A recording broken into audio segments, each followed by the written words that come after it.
শেখ হাসিনা সরকারের আমলে একাদশ জাতীয় সংসদ নির্বাচনে ক্ষমতার অপব্যবহার, অপরাধমূলক অসদাচরণ, জাল জালিয়াতি, দিনের ভোট রাতে করা এবং আর্থিক লেনদেনের মাধ্যমে সংসদ সদস্য নির্বাচনের অভিযোগ অনুসন্ধানের সিদ্ধান্ত নিয়েছে দুর্নীতি দমন কমিশন দুদক। বুধবার ২২ জানুয়ারি কমিশনের এই সিদ্ধান্তের কথা সাংবাদিকদের জানান দুদকের মহাপরিচালক মোহাম্মদ আক্তার হোসেন।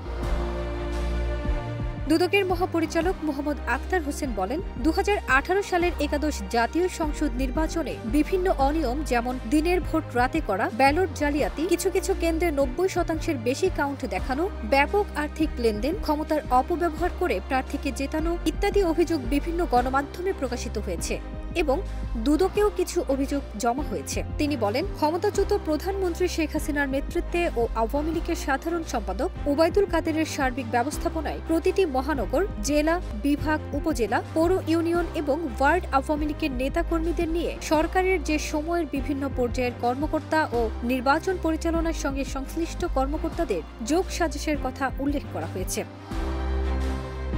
তিনি আরও বলেন, অভিযোগ অনুসন্ধানের জন্য ৫ সদস্যের টিম গঠন করা হয়েছে। তারা অভিযোগের বিষয়ে বিভিন্ন ভিডিও, দেশি বিদেশি গণমাধ্যমে প্রচারিত প্রতিবেদন, নির্বাচনের ফলাফল শীট পরীক্ষা নিরীক্ষা করে প্রতিবেদন দাখিল করব। ফারজানা নিকিতা, দেশ রূপান্তর।